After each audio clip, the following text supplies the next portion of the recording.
You still like vintage taps, right? Okay, good. We're gonna get back at it with some more vintage taps.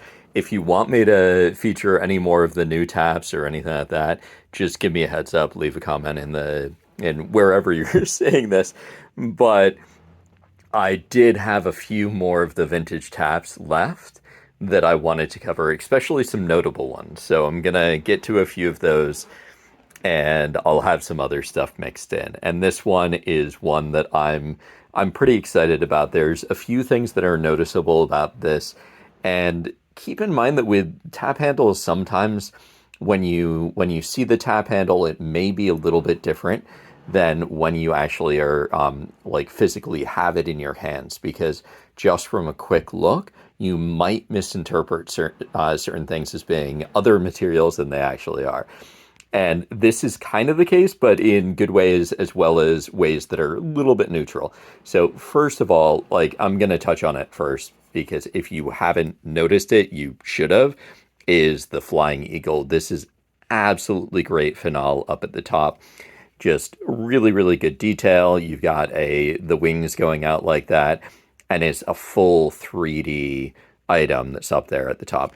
This, I'm trying to tell by the touch, it feels like it's produced out of plastic. When I'm looking to see if something is out of plastic, there's a few things that I'm looking for.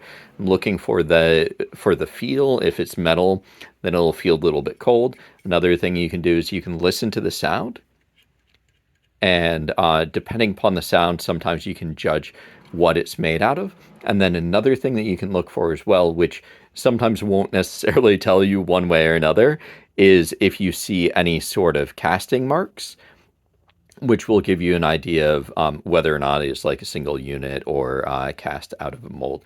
This feels like it's plastic, but one way or another, it is like an absolutely lovely phenol. And going along with that is this material up here. With some of the older vintage tap handles, this would be a ceramic item.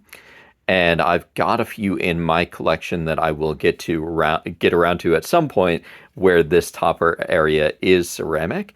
However, you can normally tell by a couple of things with the production whether or not it's ceramic or plastic. So you'll notice with this actually goes in. If it's something where this is a solid unit and you have this go in and back out, then it's likely that this section is going to be made out of plastic.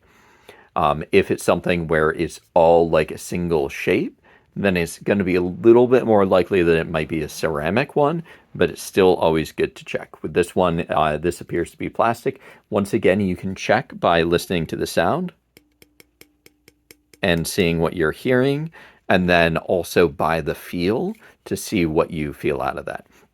With this, the label, you'll see that this is a wraparound.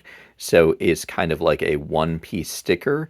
One of the things that's good about this is it's on there fairly solidly, and you're really not seeing any sort of discoloration or wear or anything like that. So that's pretty great, especially considering the fact that this is a older tap handle.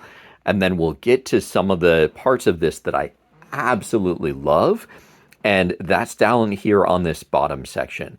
So this is I sure hope that this is actually wood, because it really feels like proper wood.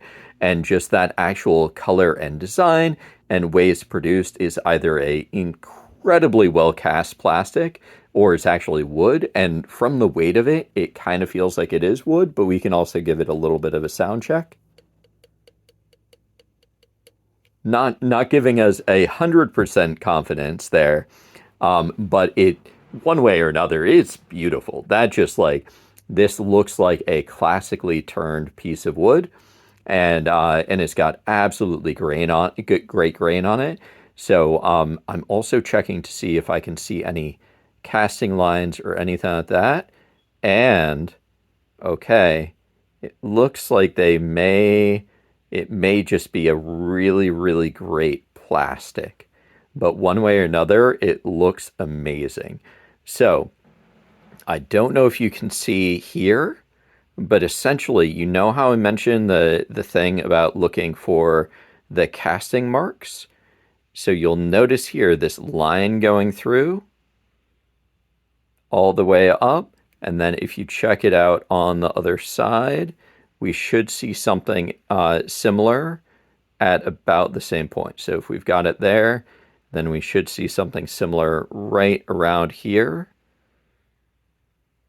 And I can't quite spot it, but based upon what I'm seeing here, it looks like that may just be plastic that's designed to look like wood, but it still is an absolutely great look that works super, super well with this tap handle. And one of the other things that I want to point out here is this ferrule here. So the ferrule is the portion at the end. This should be the normal 3/8/16 threading that connects to normal North American tap handles.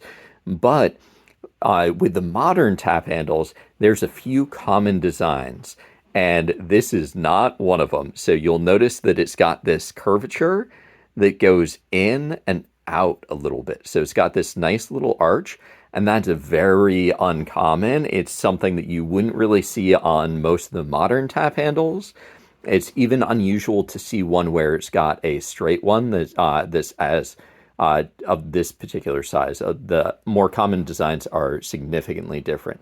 So just an absolutely great finale there. And overall, this just tap handle, like wonderful look to it. So if it's something where you like Budweiser tap handles and you're into this style, then definitely hunt around and see if you can pick up one like this.